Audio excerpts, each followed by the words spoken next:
Donc vous allez voir que nous les humains, on est très bien faits. La nature nous a donné plein de choses qui nous sont très utiles. Il y a juste un problème, c'est que ça marche tellement bien qu'il y a bien des fois où on ne va pas s'apercevoir que ça va totalement nous desservir.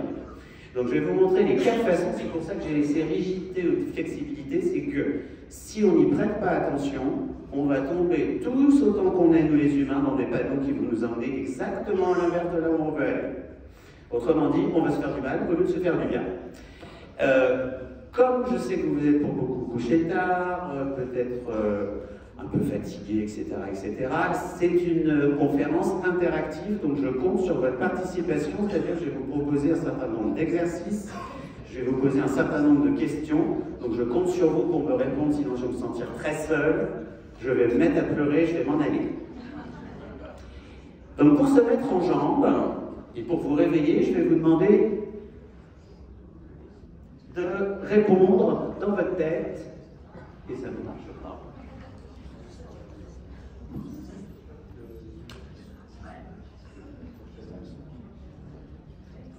Décidément, on n'a pas de chance. Voilà, j'aimerais que vous réfléchissiez dans votre tête à ce que vous répondriez à ces 3 questions.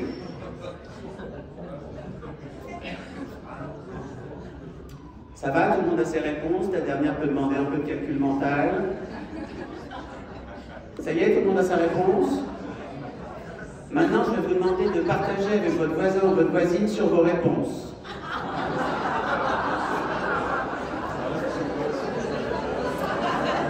Donc stop, parce qu'à chaque fois,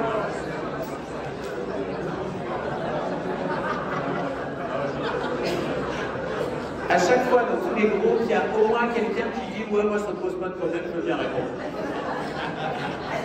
Ce qui ne veut pas dire que la personne en face a envie d'entendre les réponses. Normalement, vous avez eu un certain nombre de réactions de ce que j'ai pu percevoir. Là, je vous ai perdu.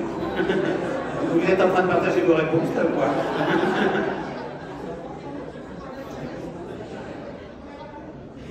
De ce que j'ai pu percevoir, la plupart d'entre vous ont rigolé, c'est-à-dire que vous ne m'avez pas cru. Est-ce qu'il y en a qui a rigolé et ne m'a pas cru? Levez la main, s'il vous plaît. Ah, pas tant que ça. Est-ce qu'il y en a qui ont eu un petit moment, ne serait-ce que fugace, d'anxiété? Genre, oh là là, comment je vais me sortir de ce repas? On a ça. Une réaction peut-être un petit peu plus colérique.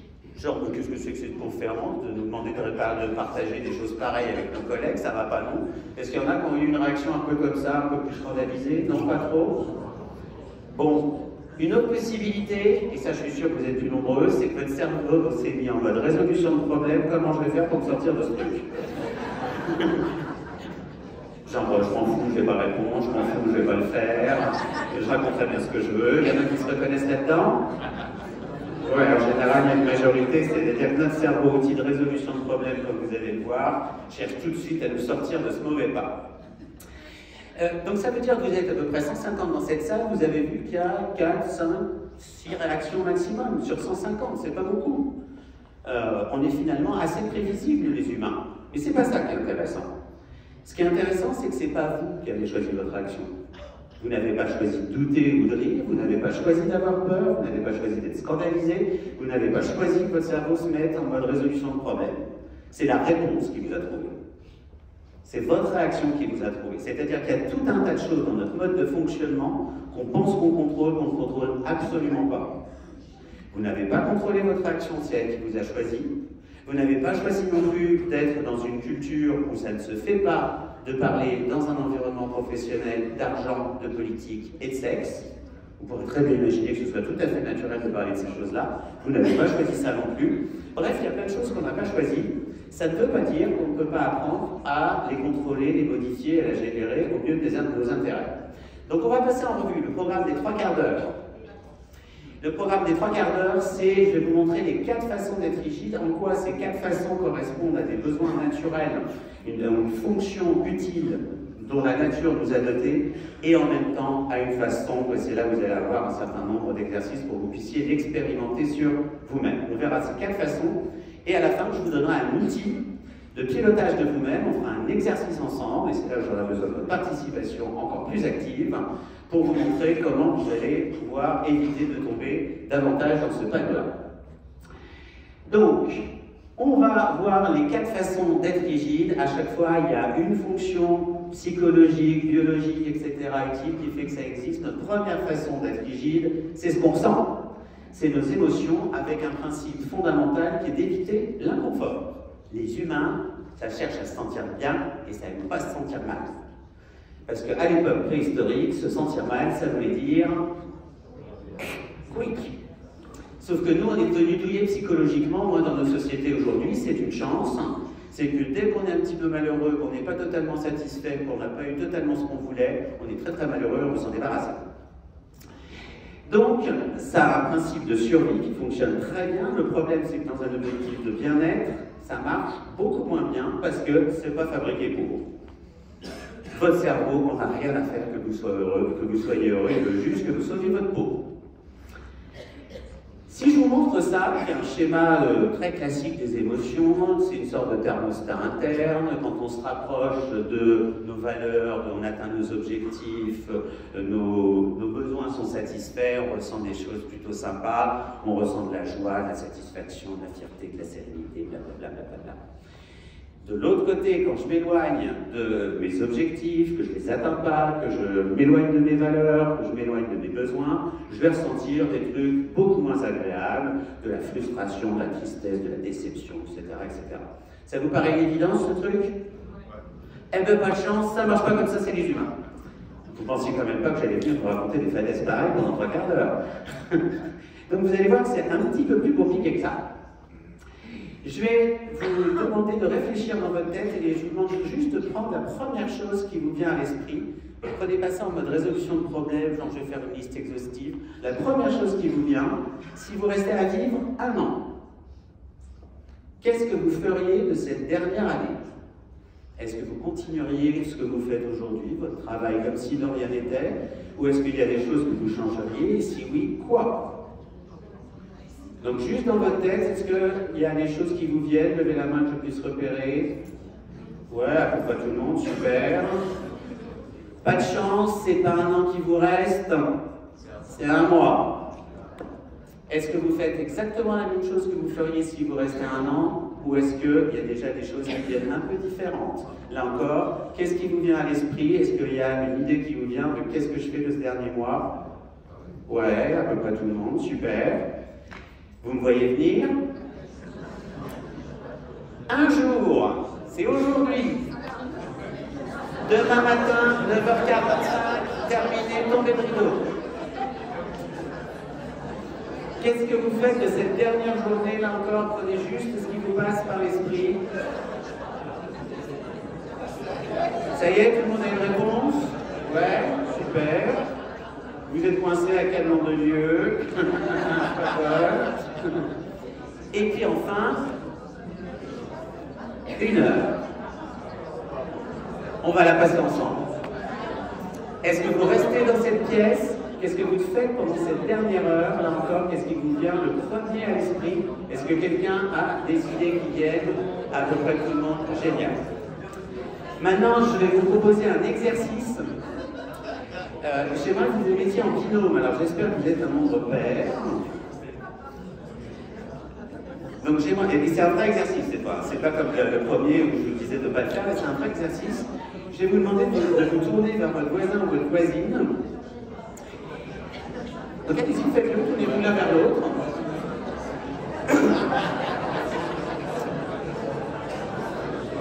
Et la consigne est très simple. Ça y est, tout le monde est en binôme? La consigne est très simple. Je vais vous demander de ne pas parler, de rester silencieuse, silencieux, et de vous regarder dans les yeux sans rien faire d'autre. J'ai dit sans parler.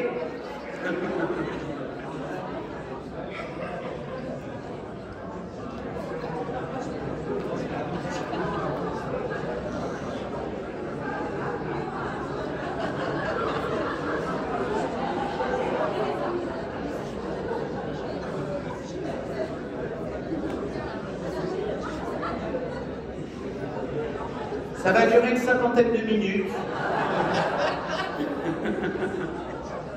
Donc vous pouvez vous arrêter. Ah, le ouf de soulagement. Qu'est-ce que vous avez observé? Quelques réponses au hasard.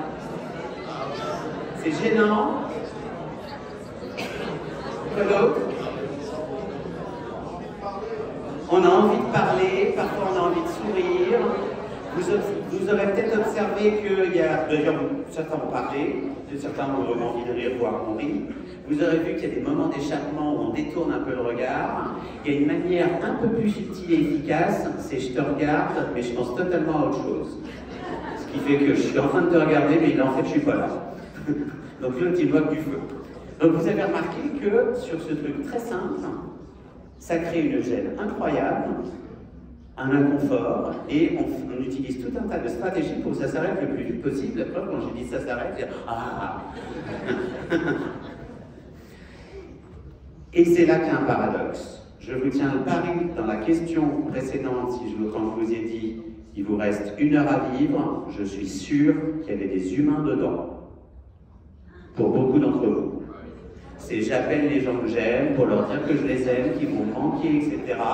Je ne pense pas qu'il y ait beaucoup d'entre vous qui disent oh là là, il me reste 1 heure pour mettre mes emails en ordre et bien les trier, pour laisser quelque chose de bien propre quand je m'en vais. Et c'est là tout le paradoxe des émotions, c'est-à-dire que dans un cas, quand on a resserré les chaînes de temps, ça veut dire qu'on revient sur le plus précieux c'est les humains. Ce qu'on cherche le plus, nous les humains, c'est la connexion, c'est d'être vu, c'est d'être reconnu, c'est d'être aimé, c'est d'être accepté. Et quand on essaie juste de se mettre en relation par le regard avec quelqu'un, c'est une source incroyable d'inconfort. Ça vous paraît pas paradoxal cette affaire? C'est qu'en fait, chez nous, les humains, voilà comment ça marche. C'est que ce qui a le plus d'importance à nos yeux est le plus dangereux. C'est parce qu'on a besoin d'être aimé qu'on a peur d'être rejeté. C'est parce qu'on a envie de réussir qu'on a peur d'échouer. C'est-à-dire, ce qui compte le plus dans notre cœur, c'est nos zones de vulnérabilité. C'est là où on risque de ressentir des émotions négatives. Ça veut dire, c'est pas vrai pour tout le monde, c'est pas vrai dans tous les cas, mais rappelez-vous ma double flèche. Parfois, si je prends l'exemple de la peur elle signale quoi? Le danger, et elle nous dit qu'il faut pars-toi. Pour te protéger.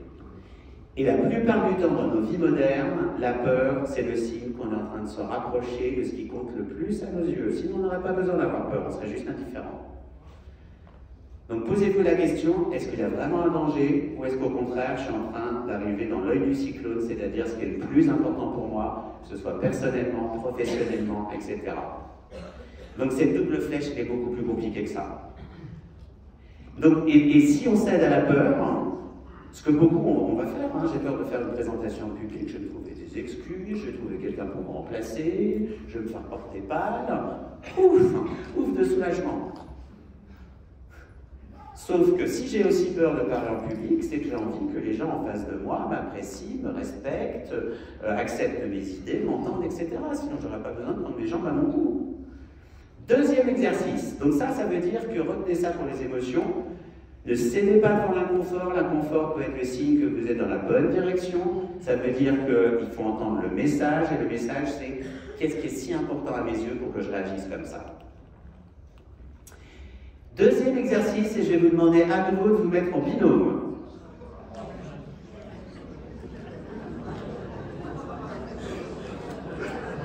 L'exercice est très simple.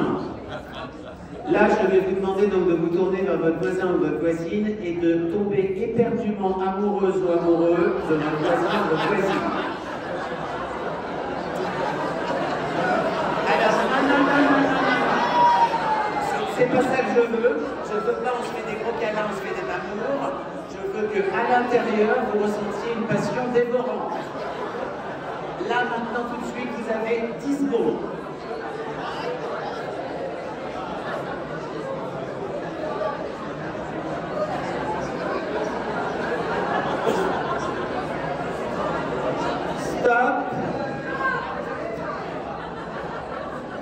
Est-ce que vous avez réussi? Alors je sais, ça peut être embarrassant de dire non, ça peut être embarrassant de dire oui aussi. Est-ce Eh bien, les autres groupes, ils y arrivent, eux. Alors, pourquoi est-ce que vous n'avez pas réussi?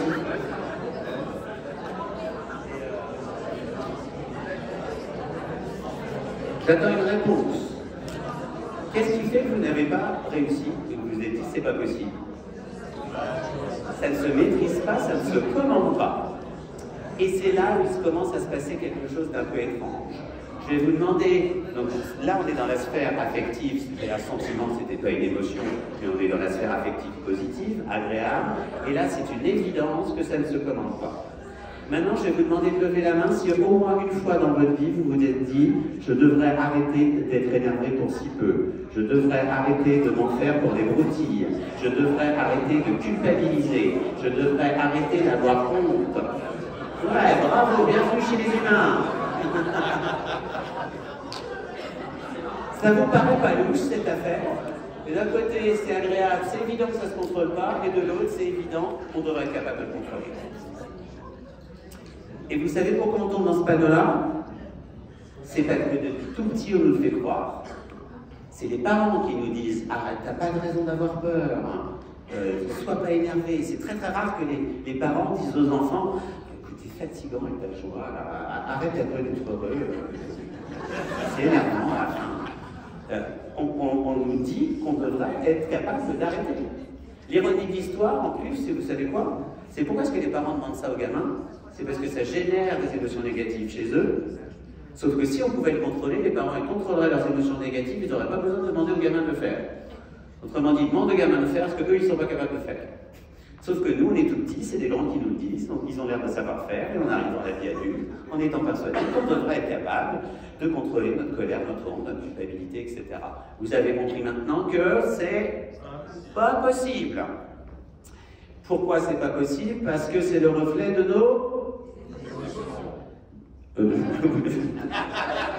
qui sont elles-mêmes le reflet de nos valeurs. C'est pour ça que ça ne se contrôle pas. On est touché par ce qui compte. Qu'est-ce que tu veux y faire? Donc, si on veut éviter cet inconfort, on va avoir tout un tas de stratégies dysfonctionnelles, et c'est l'exemple que vous verrez à la fin avec mon outil pour vous sortir de ce mauvais pas. Je surveille le temps pour ne pas être trop en retard. Donc, la première façon d'être rigide, c'est les émotions. Si on veut à tout prix éviter l'inconfort, vous pouvez être sûr que vous allez aller dans le mur. Et qu'au contraire, quand il y a de l'inconfort, posez-vous la question, qu'est-ce qui est si important pour moi? Est-ce que je ne suis pas au contraire en train d'aller dans la très bonne direction? Deuxième façon pour les humains d'être rigides, c'est ce qui se passe là-dedans. C'est-à-dire, nos pensées, ça c'est notre avantage compétitif majeur, c'est que nous les humains, on pense. Pour autant qu'on sache, les animaux, bon, comme ils ne parlent pas, on n'a pas trop accès, ils ont des capacités cognitives, mais manifestement pas aussi développées que les nôtres. Et là, le principe derrière, c'est de vivre dans un monde cohérent, d'avoir raison. Il faut avoir raison, et les autres, ils ont tort. C'est pour ça qu'on cherche toujours à les convaincre que nous, on a raison et qu'eux, ils ont tort quand ils pensent différemment. Alors, vous allez voir comment ça marche. On va avoir à nouveau des petits exercices pour que vous compreniez comment ça fonctionne, et vous allez ensuite comprendre comment ça dysfonctionne. Je vais vous demander de choisir un item au hasard dans chacune de ces colonnes. Donc, un mot dans la première colonne, un truc dans la deuxième colonne, et un mot dans la dernière. Ce qui fait que vous allez former une proposition dans votre tête qui est par exemple que pomme est à l'origine de brouette. C'est du hasard, donc choisissez ce que vous voulez, levez la main si vous avez trouvé. Ouais, tout le monde a quelque chose en tête, parfait, à peu près tout le monde. Vous allez voir, ça va être plus ou moins long, ça va être plus ou moins tordu, plus ou moins tiré par les cheveux, mais votre tête va être capable de produire une histoire qui va faire que, ouais, après tout, pourquoi pas. Ouais, il y en a qui se reconnaissent là-dedans. Si vous ne vous reconnaissez pas, vous demandez à vos voisins, ils vont trouver. Hein. Je vous en prends un au hasard. Enfant est à l'origine de brouette. Et voilà, un enfant a construit la brouette. Télévision est semblable à four. Il y a un écran. C'est vachement moins sympa de regarder un four quand même. Hein. Je conseille plutôt la télé. Donc vous avez vu, je vous ai présenté des mots au hasard qui n'ont aucun rapport entre eux. Et votre tête a été capable de fabriquer en quelques secondes une histoire qui tient à peu près la route, qu'elle soit vraisemblable ou pas vraisemblable. Ça, c'est un de nos plus grands talents, c'est la source de notre créativité. On peut mettre en lien n'importe quoi avec n'importe quoi de n'importe quelle manière. Donc ça, c'est super. Ça, c'est l'avantage du langage. C'est l'avantage de la créativité. Et c'est là que les problèmes commencent. Si je vous dis cette phrase-là, je suis sorti de la route à cause d'un sac plastique. Normalement, il y a une histoire qui vous vient en tête, probablement même une image. Ouais, tout le monde a une image, ok? Maintenant, je vais vous demander d'imaginer deux autres possibilités à part celle qui vous est venue en premier, qui pourrait coller avec « je suis sorti de la route à cause d'un sac plastique ». Une ou deux possibilités alternatives. C'est bon, vous arrivez à trouver au moins une? Ouais, super. Est-ce que quelqu'un peut me donner des exemples de ce qui vous est venu en premier? Sac plastique sur le pare-brise. Est-ce que quelqu'un a eu autre chose? Un vélo sur la tête. Un vélo avec un sac sur la tête. D'accord? Donc déjà là, on a un pare-brise. Le vélo, il n'y a pas de pare-brise. Vous avez vu que je n'ai jamais dit sur quoi j'étais. Est-ce qu'il y en a qui ont eu une autre chose qui sont venues à part ça? Sur la tête dans la voiture, ouais. Il y a quelqu'un dans un groupe comme ça qui m'a répondu une fois, c'est mon fils à l'arrière qui me met un sac plastique sur la tête pendant que je conduis. Je lui ai dit, fais quand même gaffe, t'as potentiellement un psychopathe à la maison. Donc qu'est-ce que ça veut dire ça? Ça veut dire qu'en fait, on n'a aucune espèce d'idée de ce qui s'est passé. Et c'est pas comme ça que fonctionne un cerveau humain. Il vous est venu une image, vous vous êtes arrêté là. Vous vous êtes pas dit ça peut être ça, ou ça peut être ça, ou ça peut être ça, ou ça peut être ça, ou ça peut être ça. C'est-à-dire qu'on peut mettre n'importe quoi en relation avec n'importe quoi, et on va s'arrêter à la première idée qui nous vient. Fin de l'histoire. Donc on ne va pas aller chercher plus loin, on ne va pas fabriquer des hypothèses, on se dit, notre cerveau il nous dit c'est bon, j'ai compris, je sais ce qui s'est passé. Et là vous avez vu qu'en fait on n'a absolument aucune idée de ce qui s'est passé. Et il y a encore pire, c'est qu'on peut relier n'importe quoi avec n'importe quoi, on s'arrête à la première idée qui nous vient, et le problème c'est qu'après elle colle, c'est qu'elle s'en va plus. Exemple, si je vous montre ça, donc ça c'est une vache pour les gens de la ville, ou un bœuf, où il y a des pieds, donc ça doit être une vache, premier indice.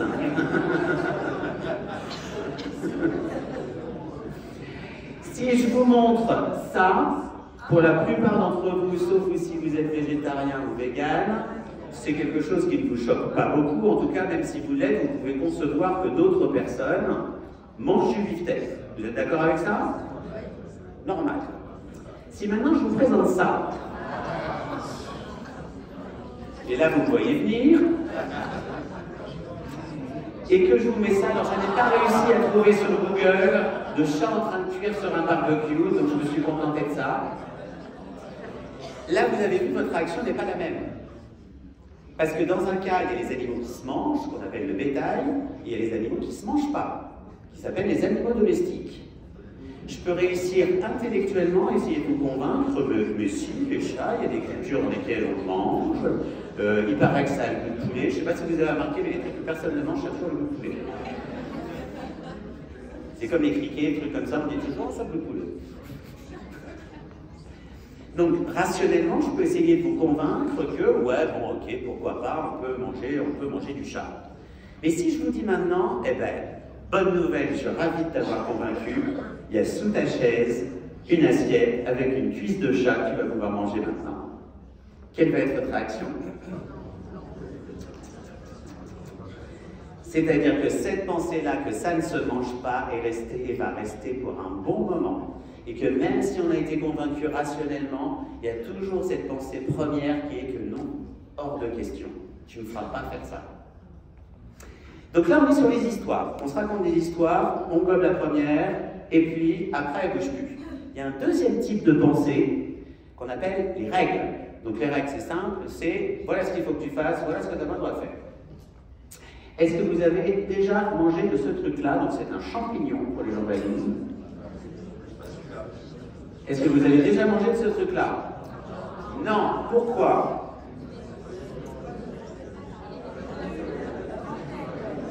Je vous entends plus, j'entends un brouhaha. C'est une Amélie Touche, et alors? C'est mortel. En tout cas, c'est un champignon non comestible. Pour votre culture générale, il faut en manger 25 pour mourir. Mais dès la première, on se sent quand même pas très bien.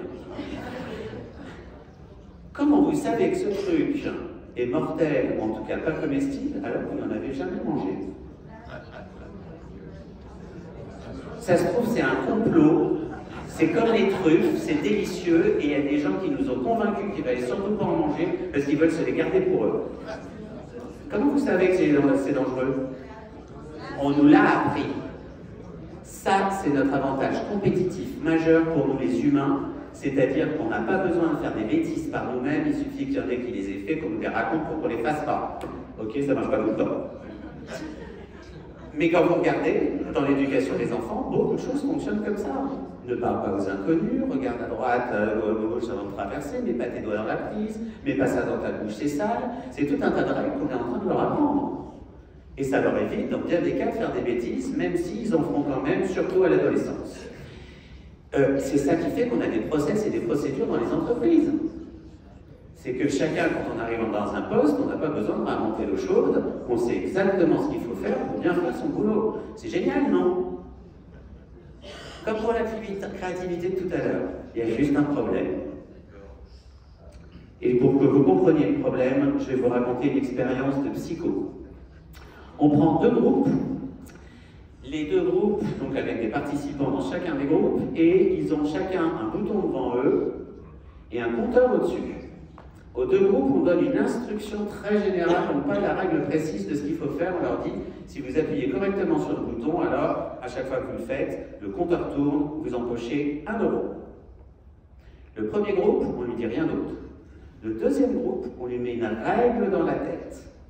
On lui dit, pour faire tourner le compteur, et donc empocher de l'argent, il faut appuyer le plus vite possible sur le bouton. Ce deuxième groupe avec qui on a mis la règle dans la tête, c'est l'avantage de la règle, c'est qu'on sait tout de suite ce qu'il faut faire. Donc eux, tout de suite, ils font tourner le compteur, ils empochent les euros. Le premier groupe, à qui on n'a pas mis la règle dans la tête, évidemment, ne sait pas ce qu'il faut faire, se fie à son expérience, il va par tâtonnement, essai erreur, et finit par comprendre que c'est d'appuyer le plus vite possible sur le bouton qui fait tourner le compteur. Sauf qu'en cours de route, comme les psys sont toujours un peu vicieux et pervers, on change la règle, ça n'est plus d'appuyer le plus vite possible sur le bouton qui fait tourner le compteur, c'est d'appuyer à intervalles réguliers toutes les 3 secondes. Le premier groupe, à qui, rappelez-vous, on n'a pas mis de règle dans la tête, continue à se fier à son expérience, s'adapte et finit par comprendre que c'est d'appuyer maintenant toutes les 3 secondes qui fait tourner le compteur et empocher les euros. Le deuxième groupe, à qui on a mis une règle dans la tête, continue bien plus longtemps à appuyer très vite sur le bouton avec des réactions du style « Ah ben la machine doit être cassée ». Autrement dit, à partir du moment où on va avoir une règle dans la tête, on va d'abord contester la réalité autour, plutôt que de remettre en question la règle qu'on a dans la tête. C'est ça qui explique qu'on a dans les entreprises des process qui ne servent plus à rien, qui ont été adaptés à un contexte, qu'aujourd'hui on continue à appliquer sans se rendre compte que ça crée plus de problèmes qu'autre chose, que ça fait perdre du temps, parce que dès qu'on a une règle dans la tête, on perd le contact avec la réalité. Donc gros avantage, on évite de faire des essais-erreurs, de se confronter à des dangers, ça va vite, on sait ce qu'on a à faire. Problème, on se déconnecte de la réalité, on continue à faire des choses qui ne marchent pas. Ça vous parle? Oui. Et puis en plus, dans les entreprises, je ne sais pas si vous avez remarqué, je ne parle pas de la vôtre spécifiquement, mais quand on a une règle qui ne marche pas, on s'en aperçoit, qu'est-ce qu'on fait? On en rajoute une.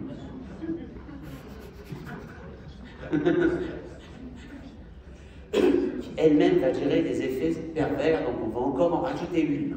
Ça s'appelle SAVES. Ouais. C'est la même chose en politique. Hein. Quand vous entendez, on dit on va réduire le nombre de lois, de réglementations, alors que quand on regarde au fil du temps, ça augmente. C'est qu'en fait, on passe notre temps à rajouter pour réparer les bêtises d'avant. Donc là, vous avez ce piège lié à nos pensées, vous avez compris, des histoires, on met en lien tout et n'importe comment, on s'arrête à la première version, et après, on a un peu de mal à changer d'avis, on s'y accroche. Et on a des règles, elles sont très utiles, on ne peut pas s'empêcher de fabriquer des règles, vous ne pouvez pas vous empêcher de fabriquer des règles tout au long de votre vie, C'est-à-dire qu'à chaque expérience, vous allez en tirer des leçons. Vous allez dire, si je travaille plus dur, alors j'ai mes examens. Si je m'y prends à l'avance pour mes révisions, j'ai plus de chances que ça marche. Si je m'organise de cette façon, alors c'est plus efficace. C'est parfaitement fonctionnel. Le problème, c'est que plus on va en avancer en âge, plus on aura eu d'expérience, plus on aura à fabriquer de règles, et plus on va agir en fonction de ce qu'on sait ou de ce qu'on pense savoir. Et c'est là où les problèmes arrivent. Parce que le monde continue à changer, là où nos règles, elles, ont du mal à bouger. Troisième façon d'être rigide, c'est le contexte, c'est-à-dire, moi, j'attends que ce soit les autres qui changent d'abord. C'est ce qui se passe dans les couples. J'arrêterai si tu arrêtes d'abord. C'est ce qui se passe aussi dans les équilibres vie pro-vie perso. Je penserai à moi quand les enfants sont grands. Je penserai à moi, j'aurai plus de temps pour moi quand j'aurai ces recrutements qui auront été faits. Je vais retrouver du temps de loisir quand mon gros projet sera terminé. Qu'est-ce qui se passe dans la vraie vie? Rien. Les étoiles ont tendance à ne jamais s'aligner, donc ça veut dire que moralité, c'est ce qu'on vient de voir, on n'a pas besoin de changer ce qu'on sent, c'est le reflet de nos valeurs, on a un cœur qui bat, c'est normal qu'on ait des émotions, et parfois, elle nous envoie un message, et parfois, elle nous invite à se confronter à l'inconfort. Deux, on a des pensées, on n'a pas besoin de les changer, on a juste besoin de voir, attends, est-ce que ça marche toujours ou pas? Peu importe, est-ce que c'est vrai, est-ce que c'est faux, qui a tort ou a raison, c'est comment ça marche. Et enfin, on n'a pas besoin d'attendre que le monde change, parce que sinon on peut attendre un bon moment. Vous connaissez peut-être, ça commence à être très connu cette image-là, hein, qui veut du changement, qui veut changer. C'était il y a des années, j'avais lu ça sur, ça commence à être vieux, je crois que c'était sous Sarkozy, j'avais lu le journal du dimanche, en une, les Français pour des hausses d'impôts. Je suis pas mince alors. Première fois que je vois un truc pareil. Donc j'achète le journal du dimanche. Et là, il y avait le détail sur lequel les Français étaient pour les hausses d'impôts. C'était l'impôt sur les sociétés et l'ISF. C'est-à-dire qu'ils étaient pour la hausse des impôts qui payent pas.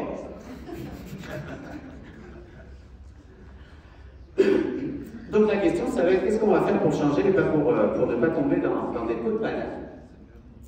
Dernière façon de se desservir, c'est les habitudes. Avec un principe, là encore, on avait évité l'inconfort, on avait avoir raison à vivre dans un monde cohérent, on a attendre que ce soit les autres qui fassent le premier pas, et puis on a un deuxième défaut qui est nos habitudes, avec un principe clé qui est l'économie d'énergie.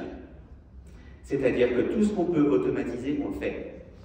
Un cerveau humain, c'est 2% de la masse corporelle, 20% de la consommation d'énergie, en l'occurrence de glucose.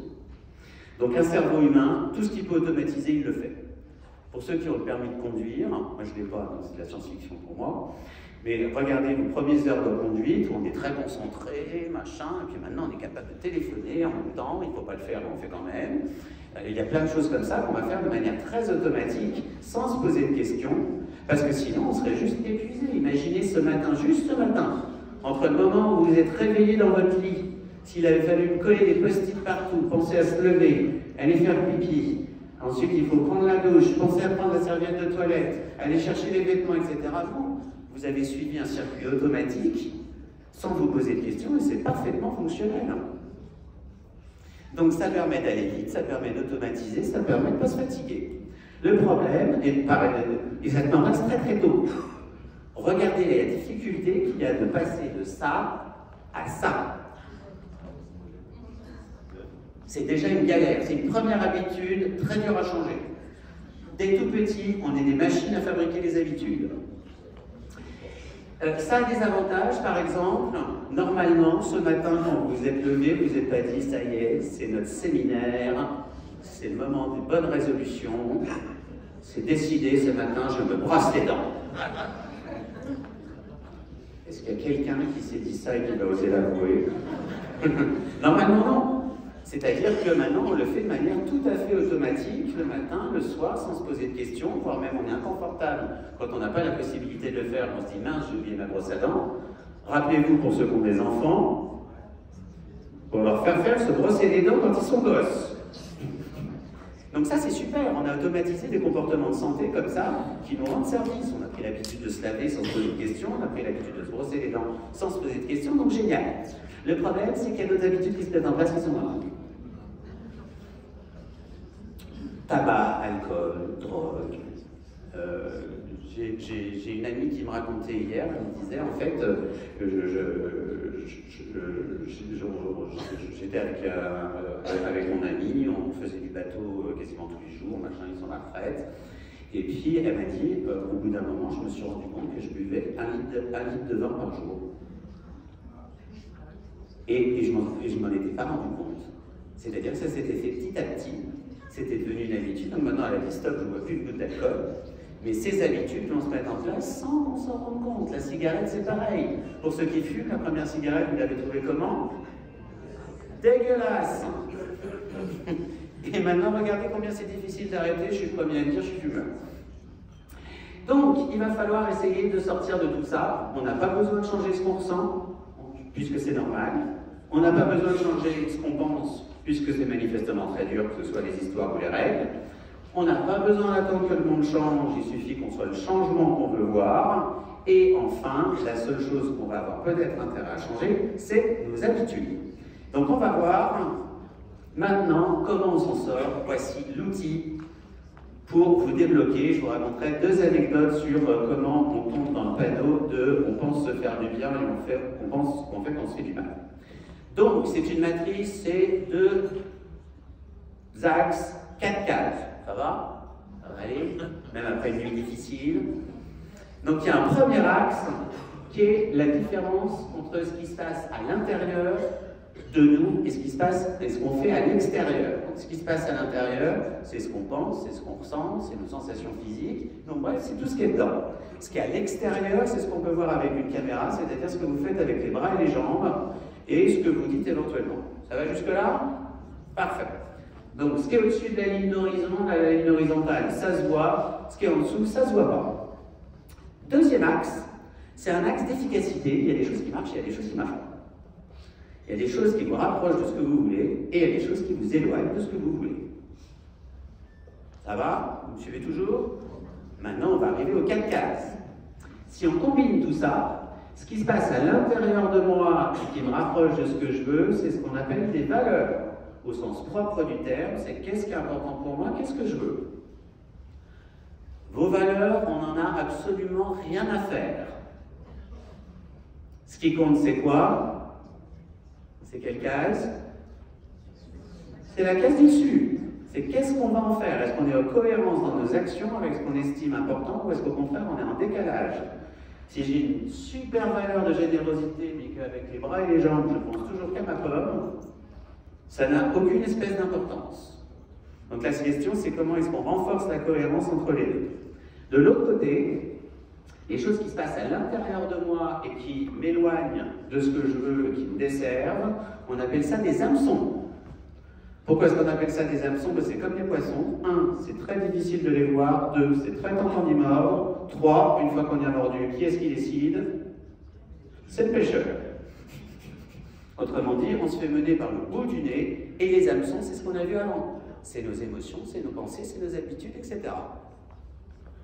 Donc on va faire un exemple ensemble pour illustrer la façon dont ça fonctionne, et c'est là où j'ai besoin de votre participation active. Encore une fois.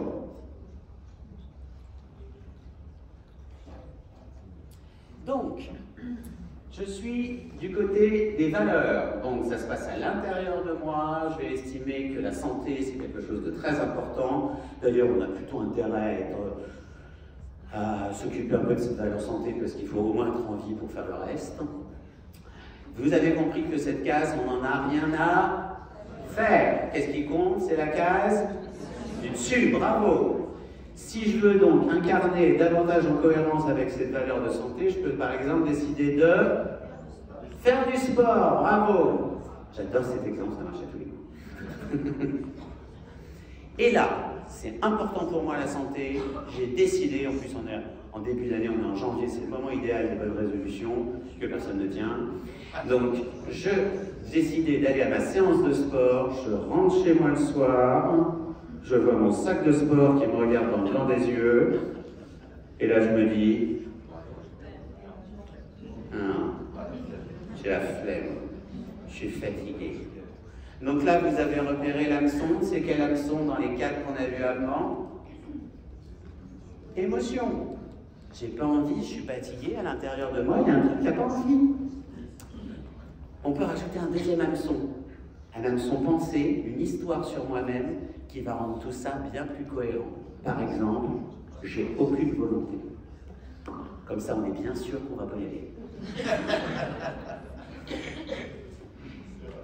Et qu'est-ce qu'on va faire, du coup, au lieu d'aller à sa séance de sport, si on mord à ses hameçons? Où est-ce qu'on se retrouve dans quel cas on se retrouve quand on mord à ses hameçons? On se retrouve là-haut. On se retrouve, je viens de l'entendre, sur le canapé. On va rester devant la télé. Et comment on sent quand on reste devant la télé alors qu'on avait décidé d'aller à sa séance de sport, que c'est important pour nous? Eh ben, c'est faux.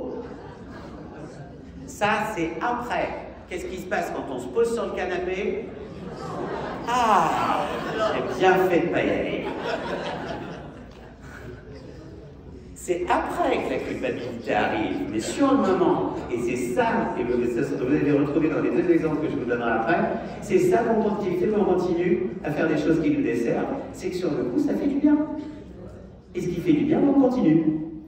Sauf qu'après, il y a un effet rebond, et vous l'avez trouvé spontanément, c'est qu'il y a la culpabilité qui arrive avec cette nouvelle petite voix comme telle, une espèce de nul, même pas capable de s'y tenir alors que tu avais décidé que c'était important pour toi. L'ironie de l'histoire, vous savez quoi? C'est que c'est la même petite voix qui nous disait la veille, n'y va pas, repose-toi, reste sur ton canapé, n'y va pas. Et cette même petite voix le lendemain qui va nous dire, espèce de nul, n'a pas été capable de faire. C'est un exemple qu'on retrouve dans l'équilibre vie pro-vie perso. Hein. C'est, je suis au travail, maintenant, qu'est-ce que tu fais là encore à cette heure-ci? T'as ta famille, t'as tes enfants, tu t'en occupes pas, t'es pas assez présent pour eux, tu fais pas faire les devoirs. Donc je rentre un peu plus tôt, tu te crois où là? Avec le boulot que t'as pas terminé, qu'est-ce que t'es en train de faire là? Donc quoi qu'on fasse, la plupart du temps, on va s'en prendre une. La seule chose qu'on a, c'est est-ce qu'on en a pour notre argent ou pas. C'est-à-dire, est-ce qu'on choisit, est-ce qu'on assume, etc. Qu'est-ce qu'on fait, nous les humains? On a des nouveaux absents là. Qu'est-ce qu'on fait, nous les humains, pour se faire du bien, quand on culpabilise,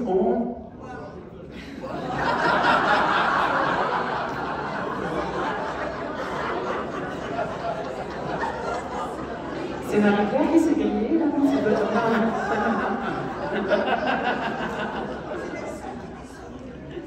Alors on va y venir, non, il y a une chose qu'on fait quand on culpabilise. Qu'est-ce qu'on fait quand on sent qu'on va plus se réconforter, quand on sent coupable, etc. On mange. On va grignoter devant la télé. Et vous avez vu que ça n'est jamais, j'ai grignoté un brocoli devant la télé au lieu d'aller à la séance de sport. C'est toujours du gras ou du sucré. Donc si je continue à grignoter du gras ou du sucré jour après jour au lieu d'aller à ma séance de sport, qu'est-ce qui va se passer? Je grossis. Et là, je peux commencer à me déprimer. Et maintenant, quand on déprime, une fois qu'on a mangé, qu'est-ce qu'il nous reste à faire? Boire! La boucle est bouclée. Donc ça ne veut pas dire qu'à chaque fois qu'on rate sa séance de sport, on va finir alcoolique, obèse et dépressif. Vous avez quand même compris qu'il y a un risque. Hein. Mais c'est pas ça qui est important.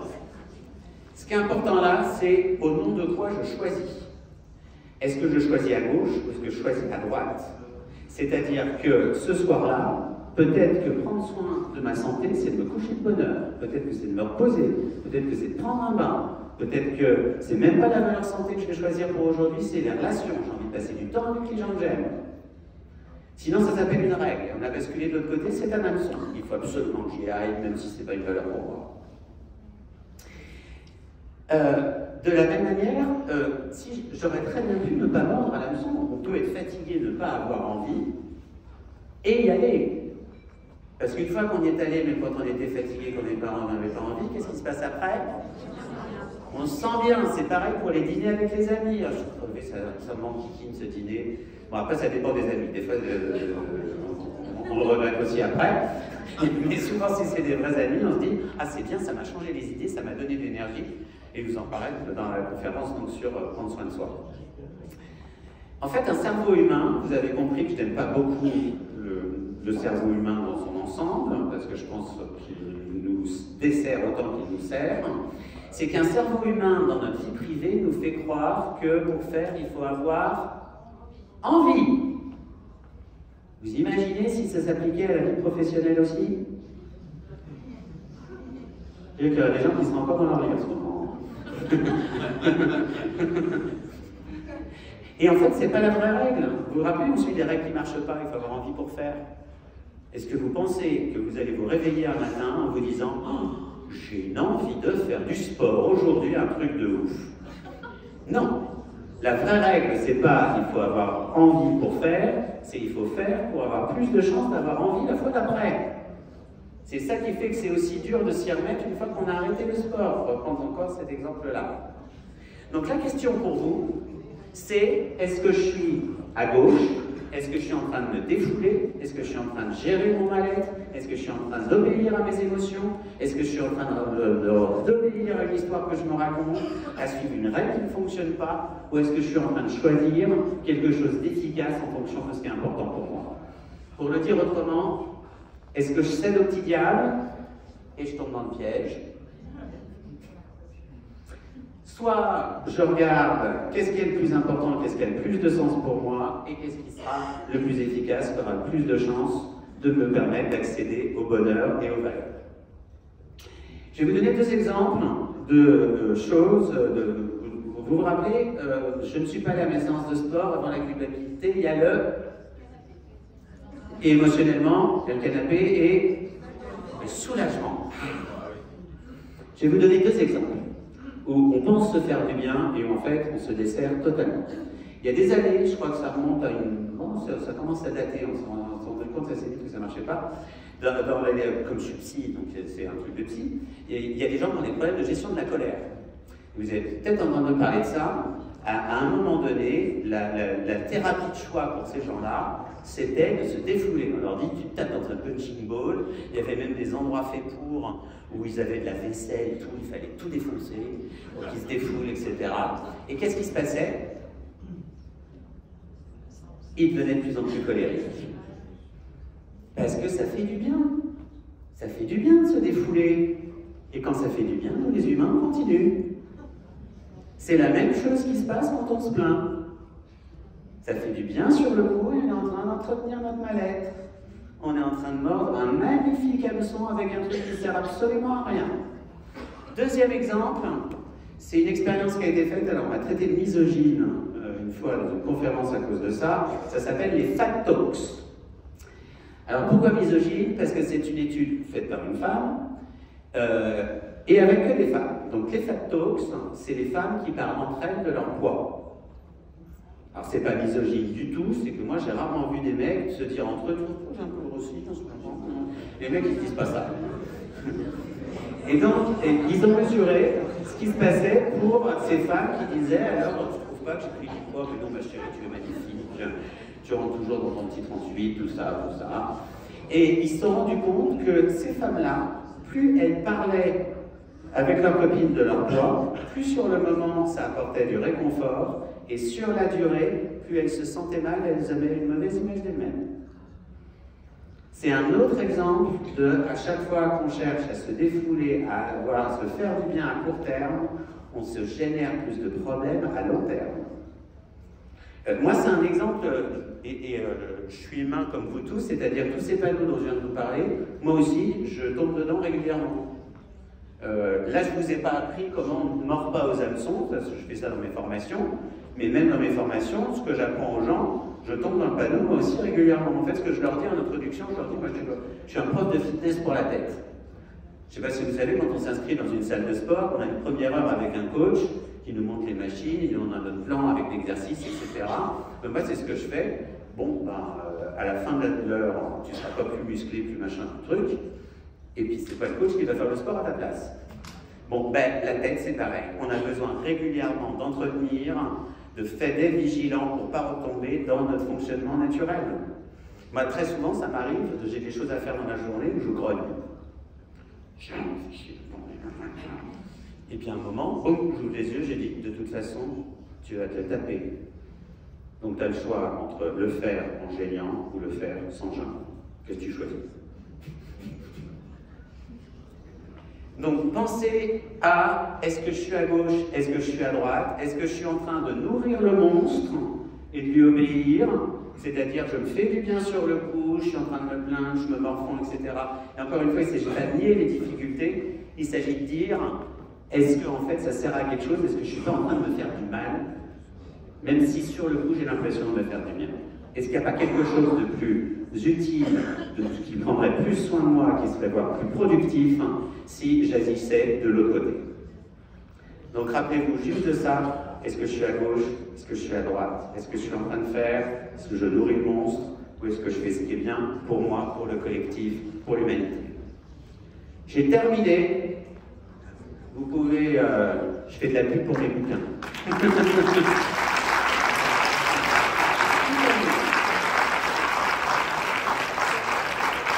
Merci à vous. Bonne fin de matinée.